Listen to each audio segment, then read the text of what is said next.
You are listening to Mining Stock Education, where you'll learn from the top leaders in the natural resource sector and uncover quality mining investment opportunities. But I think that's maybe how you could see oil outperforming gold and bringing that ratio back somewhat in line over the next 6 months, let's say. At that point, I think gold would represent a much more attractive investment. We do have gold in the portfolio. We have about 13 or 14%. Full gold weighting for us is probably 25%.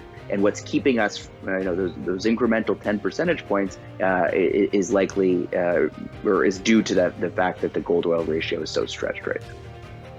Welcome back into Mining Stock Education. I am your host, Bill Powers. Thanks for tuning in yet again today. Today's show is brought to you by Trilogy Metals, a copper-dominant polymetallic developer in Alaska's Ambler Mining District. Recently, Trilogy received a positive record of decision by the Bureau of Land Management for an access road to open up the Ambler Mining District. This road now is going to make possible not only Trilogy's current development projects, but also future deposits the company believes that it will discover on its properties here. And one of Trilogy's projects, the Arctic Project, just put out a positive feasibility study with all-in sustaining costs regarding copper, net of byproduct credits of only US 98 cents per pound copper. It's an open pit amendable project with grades typical of underground mining. Trilogy's ticker in Toronto and New York is TMQ. To learn more, go to trilogymetals.com. Well, in today's show, you will be hearing a macroeconomic perspective and resource sector investing insights from managing partner Adam Rozencwajg of Goehring and Rozencwajg Resource Fund.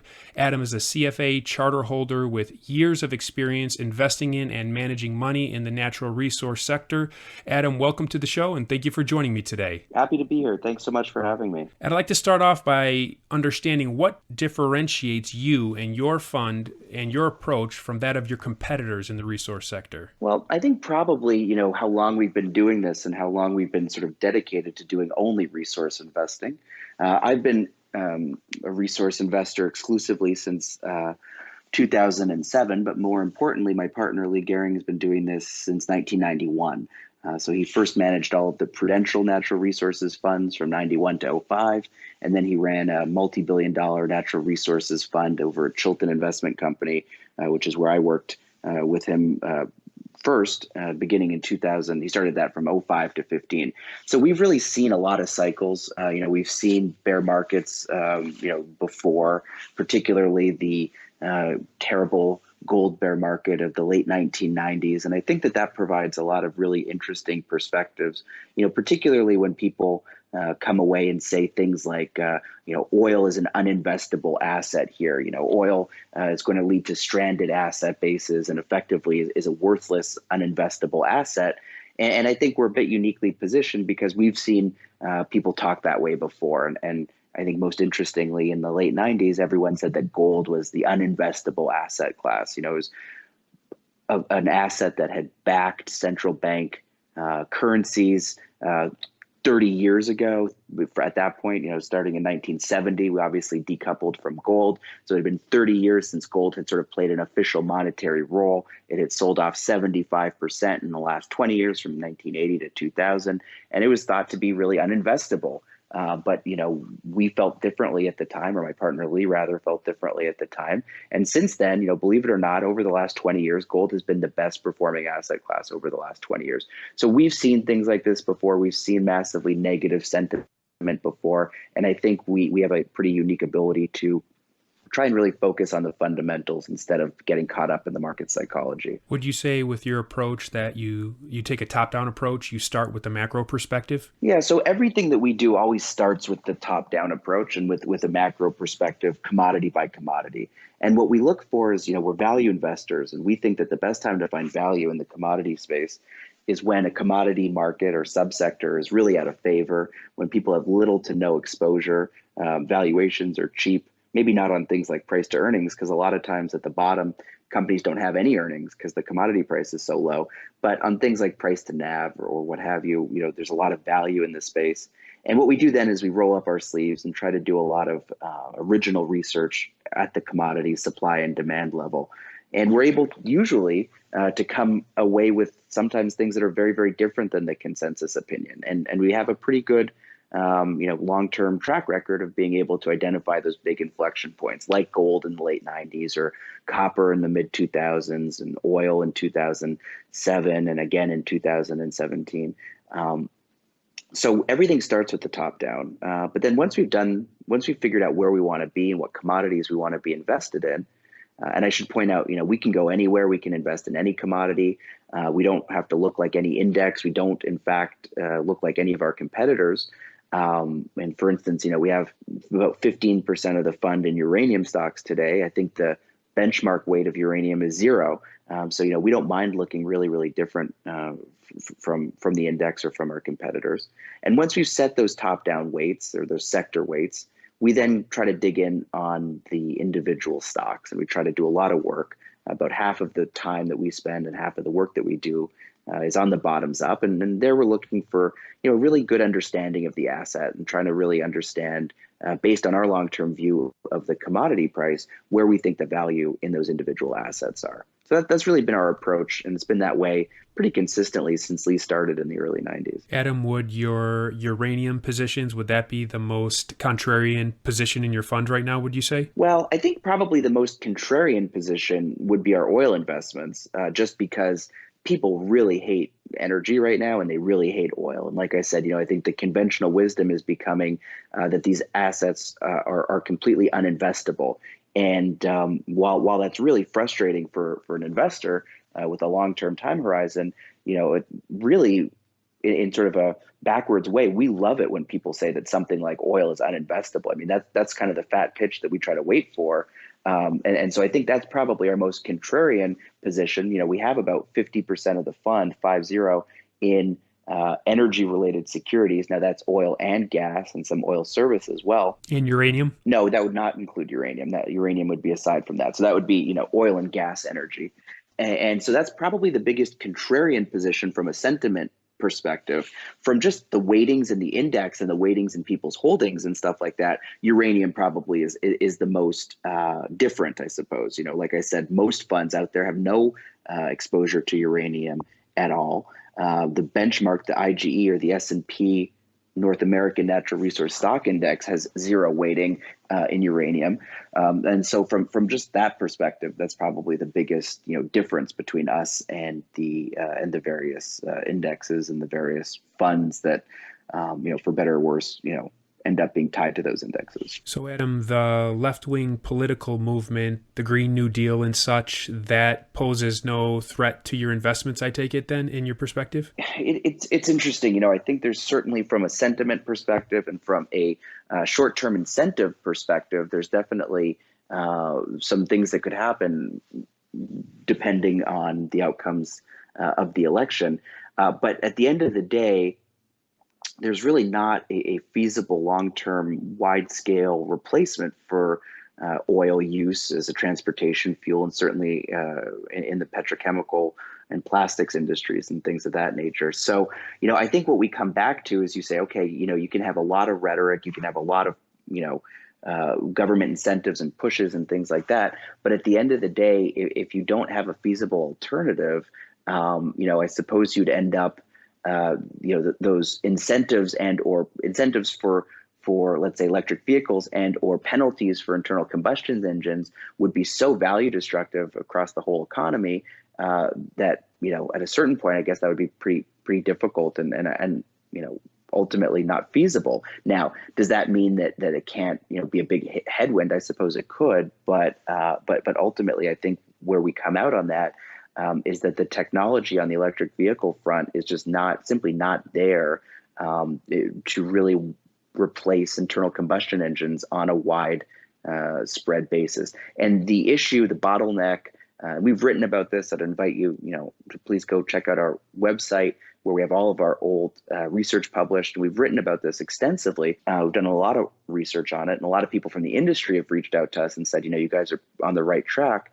But the bottleneck really comes down to the batteries. That's been a big problem, and that's going to continue to be a big problem. And until you have a breakthrough in batteries, which we don't see on the horizon, it's going to be difficult for electric vehicles to be anything more than, what we like to say are the playthings of the rich. They're very, very expensive. They're fun to drive, but ultimately to make a big dent in sort of mass adoption, you're going to need to see a breakthrough in batteries. And the reason for that is that based on the current technologies and based on the how you're going to generate the power, it's more energy efficient, soup to nuts, to move someone around in an internal combustion engine than it is in an electric vehicle. And people don't realize this, but half of the energy that you'll spend over the life of an EV, the total energy that is in the manufacturing and in the charging, half of that we estimate comes in the form of manufacturing the battery. And so, that's a huge amount of energy that you don't necessarily see, you're not aware of because you're not plugging it in, but it's been spent before the car ever rolls off the lot. Adam, I live in Metro Detroit, which of course is home to the big three who produce primarily combustion engine vehicles. And there is one Tesla charging station about 20 minutes from me, and it might be the only one in Metro Detroit, which is 5+ million people. And so when you talk about bottlenecks, I've always looked at it as an infrastructure problem because there aren't charging stations. There's not the setup to deliver that much electricity if 5 million people or were driving electric vehicles. So you see it more in the battery rather than in the infrastructure, even more so? Well, listen, it's a good point. If you were to roll out electric vehicles on a widespread basis today, you would immediately run into massive both generation, transmission, and then distribution. All three would be a problem. We're not generating enough electricity. I think an average household, it would double their electricity consumption. And you can see, obviously, in some places in the country, notably in California, which ironically is now pushing forward with this, no internal combustion engine sales after 2030. But on hot days in California, you have rolling brownouts, and so I'm not sure how people think that you could double the amount of electricity demand on the grid. So it's both at the generation side, then it's the grid itself, and then it's obviously the charging points. Now, having said that, I think that if electric vehicles did make economic sense, if electric vehicles did compete with a energy intensity, full cycle energy intensity with internal combustion engines, and there was a huge economic incentive. I don't mean subsidies and sort of fake incentives, but I mean a real economic incentive to switch. You would build out that infrastructure. It might not happen overnight, but eventually, if it made sense to do it, you would do it. I'm a firm believer in that. Particularly in this country where the profit motive still helps drive investment and things like that. You would get it done. I think the problem is twofold. Today, obviously, it's an infrastructure problem on day one, but it's also that it doesn't make a lot of energy sense or a lot of economic sense. Then, of course, you run into the problem of how's that electricity generated. If you did this whole exercise and you were generating the electricity, for instance, from coal, you really wouldn't have any CO2 savings at all. In fact, it might actually be worse. Obviously, the only source, the way we see it, the only source of sustainable carbon-free power is uranium and nuclear. I think it's really clear. Renewables have a really big problem. They're not consistent. They don't always generate power. And so you can sprinkle some renewable power on top of a conventional grid because you have coal, you have gas, you have nuclear providing that baseload power.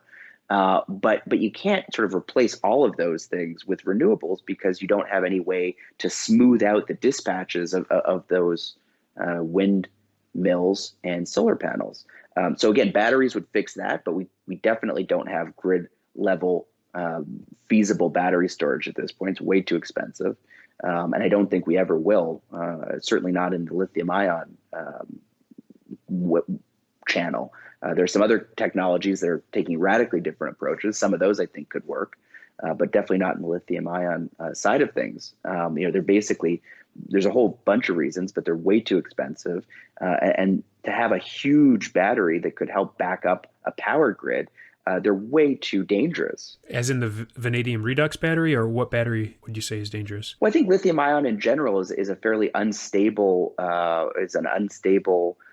battery technology. Right. Thus all the warnings before we get on an airplane, right? Exactly. And it's so funny, those came out of nowhere, a couple years ago. And there's a gentleman that we speak to, very, very prolific battery expert out of MIT. His name is Professor Donald Sadoway. I'd highly recommend anyone who's interested to go on YouTube or go on the internet to check out. A lot of his stuff is made available online.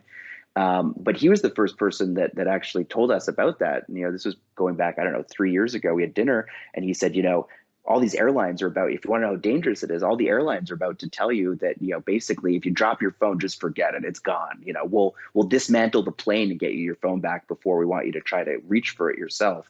And sure enough, within a couple of weeks, all the airlines had adopted that language. But no, it's rare, but they have a huge amount of potential energy, and the risk of thermal runaway events, aka explosions, is not insignificant. And you can see, even on a Tesla battery, there's videos of them igniting. It doesn't happen too often, but it does happen. And when it does happen, it's quite a hot and difficult to control fire. Now, if you went to multiply that on the scale that you would need to back up the entire power grid, I think the potential there is catastrophic. So, even if it's an unlikely event, I think that risk is far too great. Well, Tesla, speaking of Tesla, we just saw they had their battery day. What is your analysis of Tesla's impact on the mining industry and mining stocks? Well, I think, first of all, obviously the market took the Tesla battery day as a bit of a disappointment, and I would tend to agree with that.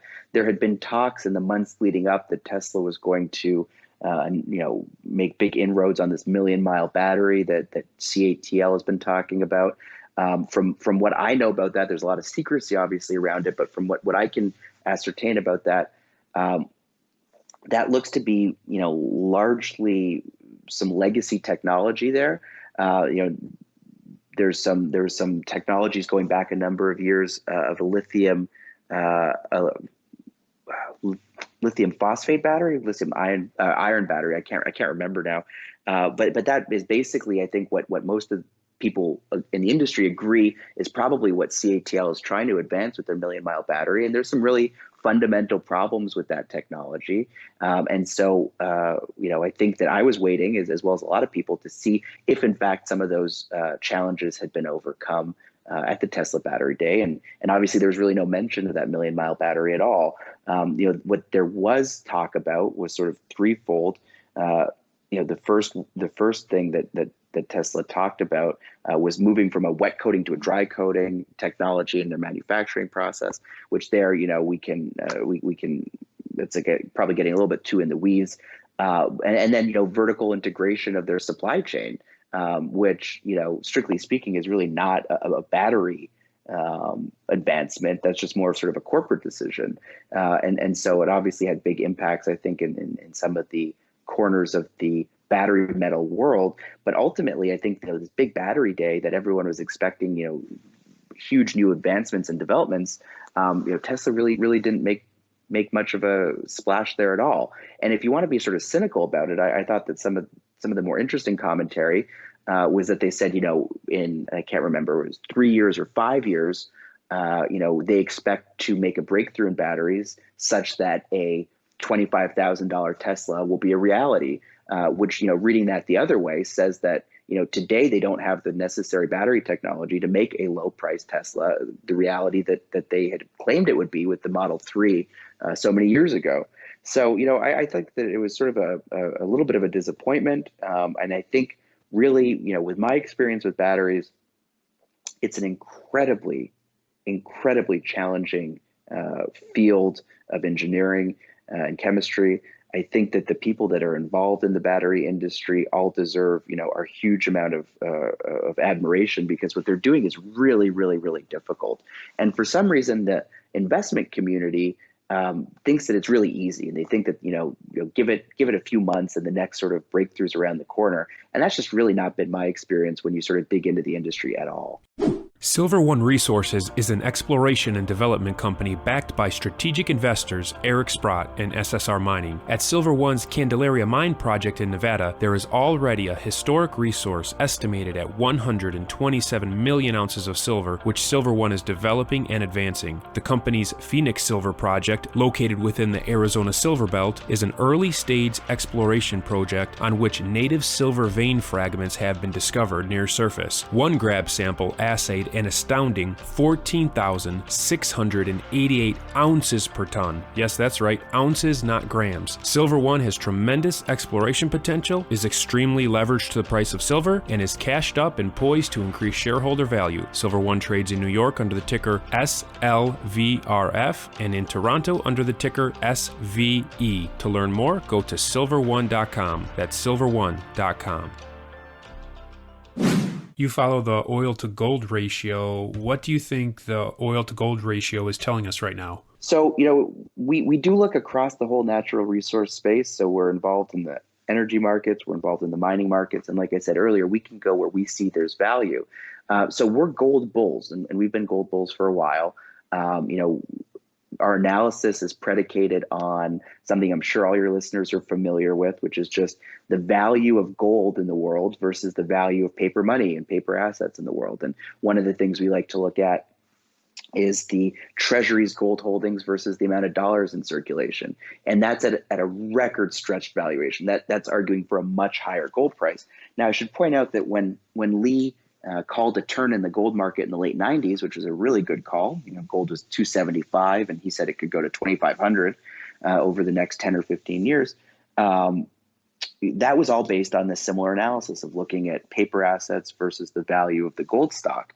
And so, we remain bullish on gold because of that. We think ultimately at the end of this cycle, gold can be many thousands of dollars an ounce. It might even be more than $10,000 an ounce if you apply some of those metrics. However, the only thing today that gold is very, very expensive relative to is energy prices. And we do track the gold oil ratio over time. There is a very stable, albeit it's a wide band, but 90% of the time, 1 ounce of gold can buy between 10 barrels of oil and 30 barrels of oil. And when it can buy 30 barrels of oil, oil is thought to be very cheap, and oil goes on to do very well in the coming years. When 1 ounce can only buy 10 barrels of oil, oil is thought to be very expensive, and oil tends to underperform, both underperform gold, but also underperform its own long-term track record, and then sometimes actually underperform or be negative in an absolute sense as well. So that's the band, 10 to 30. And obviously in this last cycle back in April, when oil turned negative, that ratio went to infinite. But realistically speaking, leaving that sort of negative day aside, you're talking about a ratio that's even today is at 50. And that is extremely a wide record set by a wide margin. So that argues that energy, as difficult as it is to sort of stomach, and as difficult and as out of favor as it is, will outperform in the coming, I don't know, call it year, 2 years, something like that. That's just based on the historical relationships. Now, what do we think internally? What do we think could be sort of the path forward? Well, I think that if you look at the energy markets today, and the oil markets in particular, supply is falling at a very sharp rate. You actually, in the last monthly reading, you did see a 1 month uptick in supply, but that's because a lot of supply that was taken offline back in April was turned back on more recently in August and eventually in September. And so you got a little bit of a rebound, but the trend right now is that supply is falling quite dramatically. And the reason it's falling is that we're drilling 80% fewer wells than we did at the beginning of the year. There's simply no way to hold production flat with the rig count that we have operating today. And we're seeing that through the numbers, like I said, with the exception of the latest one, which had a little bit of noise in it. So supply is coming down. Demand has rebounded quite sharply. It's now plateauing a little bit here. People are worried clearly about a second wave of the coronavirus. Although I do think that even if we do get a big second wave, we're not going to go back to the same level of lockdown we did before. But that's weighing on people. So in the short term, demand is going to be driven by COVID fears. But the more structural issue with the oil markets is on the supply side, and it's the fact that supply is falling quite sharply and will continue to do so. So I think that argues, inventories of oil are coming down around the world and sharply in the U.S. So I think that argues for, a bit of outperformance here in the next few months. At the same time, if we do begin to get an abatement of the coronavirus, or if we do get some successful vaccine results, I think that gold is set for a little bit of a pullback. I think that there's a little bit of a, end of the world premium or feeling in the gold price. And I think that if you had an announcement, for instance, that one of these vaccine candidates was entering distribution and things like that, I have no doubt that you would see, a couple $100 potentially come off the gold price in the short term. Now, we would be aggressive buyers of gold and gold shares if that happened. But I think that's maybe how you could see oil outperforming gold and bringing that ratio back somewhat in line over the next, 6 months, let's say. At that point, I think gold would represent a much more attractive investment. We do have gold in the portfolio. We have about 13 or 14%. Full gold weighting for us is probably 25%. And what's keeping us, those incremental 10 percentage points is likely or is due to the fact that the gold oil ratio is so stretched right now. How do you factor in a possible recession and economic contraction to your bullish view on oil? Because some analysts I've listened to, they're not bullish on oil due to their expectation that the economy is going to contract. So it's a great point, and it's a really interesting one. Incidentally, so clearly a widespread and particularly a global coordinated recession is not good for global oil demand. Although I will point out that in 2008 in the global financial crisis, and then more recently in earlier this year with the coronavirus, I think a lot of people's models between global GDP and oil demand are lead to conclusions that basically demand will fall more than it actually does. And I think it's interesting. The difference, I think, between when those models were sort of first built and calibrated and more recent times has been the rise of emerging market oil demand, which has a little bit of a different relationship with GDP and energy consumption. So obviously, widespread economic malaise is not good for demand, clearly. But for instance, if you look at the impact of the global financial crisis, oil demand from peak to trough only fell 1.5 million barrels a day on, I think it was a 90 million barrel base at that point. And they recovered back to their old all-time highs 18 months later. If you go back to the recessionary period in the early 80s, it took oil demand fell peak to trough not by 2%, but by 10%. And it took a decade for oil demand to reach its old highs. So, back in the 80s, it took a decade and 10% peak to trough drop in oil demand due to economic issues. In the global financial crisis, instead, that was closer to less than 5% peak to trough, closer to 2% peak to trough drop, and it took 18 months to regain the old highs. Similarly, when you look earlier this year, and everyone was expecting 30 million barrels a day of peak to trough oil demand destruction because of COVID, that number in retrospect was closer to 10 million barrels a day. So they were wildly off. And I think the difference there is underestimating the impact of the emerging markets and the oil demand and how things have changed a little bit. But the other thing that I would say that was sort of interesting, if you look at natural resources broadly, there was 3 periods where resources became extremely cheap, and resources, both the commodity prices and the commodity stock prices, became super cheap relative to the broad market. And those 3 times represented excellent moments to become natural resource investors. Now, incidentally, in 2 out of those 3 times, the decade that followed was very poor from an economic perspective and from a recessionary perspective. And yet resources and resource stocks still did really well. So what that tells us is actually the biggest determinant of natural resource outperformance actually tends to be how cheap they are going into the cycle. And as of today, they're as cheap as they have ever been.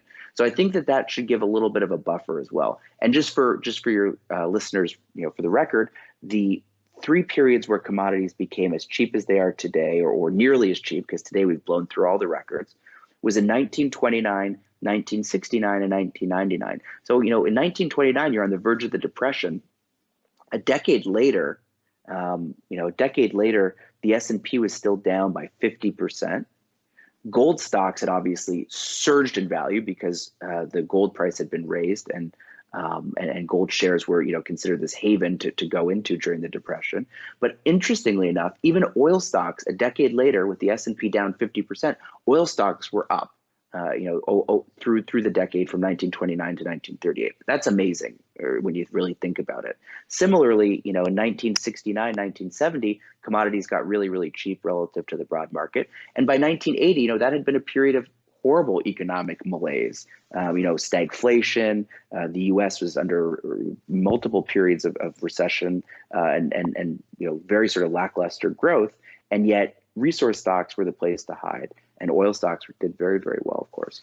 And then from 1999 to 2010, that was a period where again, the period subsequent to that, the period 2010, 2012 to today, that was much more of a period of strong economic coordinated global growth, as opposed to that 99 to 2000 to 2007 period, or 2010 really. But resources did very well then too. So I think that while, certainly on the surface and intuitively, if you have a big recession that doesn't see how raw material stocks could do well, and I get the intuition there, but actually historically, what's more important is how cheap they are going into the cycle. Before you go, I got to get some insights on gold mining and how you approach investing in the gold stocks. You mentioned that about 25% or a quarter of your fund is in gold-related assets. So tell us what you look for in a gold stock, both positively and negatively. Well, so I should point out, first of all, I said, as of today, that's not the case. I think that would be our long-term full allocation to a gold weighting. So as of today, it's not that. And what's holding us back again is just how cheap oil is relative to gold, or how expensive gold is. What we look for in gold, in our gold investments, or really our mining investments in general, is we look for companies that are trading at deep discounts to their net asset value using our long-term view of the commodity price. Now, that's sort of easier said than done. What does that ultimately mean, particularly in the mining space? I think that one of the things that we debate all the time, or people ask us all the time, is would you rather have a good asset or a good quality management team? And I think, unfortunately, the answer is probably both. We've seen good management teams saddled with bad legacy assets, and it's almost impossible to generate value there. And conversely, we've seen really, really strong assets run by the wrong managers that are effectively unable to realize that growth. But ultimately, we're looking for really good assets. We're looking for assets that have the ability to grow. We're looking for assets. I personally like to see fairly robust grades in the projects that we look for, because I find that gives you a wider margin of error. Although there's some caveats to that. Really high grade nuggety deposits I find are fiendishly difficult, and there's always ends up being disappointments there. But in general, I do like a sort of higher grade to help with the margin. And really something that we think has been extremely important in the last 10 years, when capital has been so scarce. We like to look for projects, on the development side, we like to look for projects that can find financing, because a lot of these things, they'll come in and these companies will talk to you and say, we have a project that has an NPV of, $500-600 million. Our market cap is $20 million. So, it could be a huge, huge win if that NPV is right, but it's $1 billion of capital, or $1.5 billion of capital to build it. And the banks just won't lend against that. The banks won't provide financing on something like that. And so what we've come to realize is that the relationship between the upfront capital cost and then the total NPV of the project, that's a really good indication for something that the banks will be able to finance. And so we like to look at that as well, because we've seen a lot of projects that look good on paper, but you realize that they're just never going to get the financing. And so that's something that we look very, very closely at. What is the NPV of the project, or the net present value of the project, relative to the upfront capital? We also look for projects that I think can grow, because I think that it's sort of a cliche thing, but a lot of times, good projects and good assets get better, and bad assets get worse over time. I think there's some truth to that. And so, particularly, you can just, once you start looking at some of these projects, some of them are very, very clear that, the deposit continues along strike, and, you're going along this huge fault zone, and you can just see it going on, just from the air for miles and miles and miles. It's uninterrupted. It's nice, thick veins. So if you can step it out 100, 200 meters, you'll be adding tons pretty quickly. That seems like a good shot for a deposit that'll continue to grow and only get better.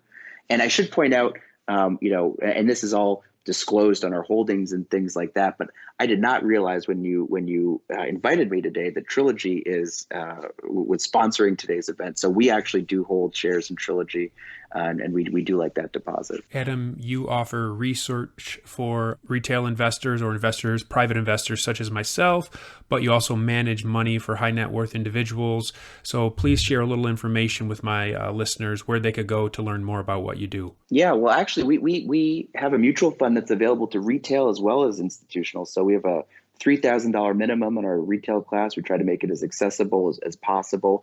We do manage money for large institutions as well. All the information is available on our website. The advisor website, which is where all of our research is housed and things like that, is GoRozen, GOROZEN.com. And then if you're interested more in the mutual funds, that's on a website, GR-funds.com. But if you type in Goehring and Rozencwajg into Google, you'll probably get there. There's not a lot of Goehring and Rozencwajgs out there that aren't us. I will put the link to that website as well in the show notes. And if you'd like to reach out to Adam, there is a contact tab right there at the top of the homepage that you can click on and get in contact with Adam. Adam, really enjoyed today's conversation. Thanks for coming on the show today. Thanks so much.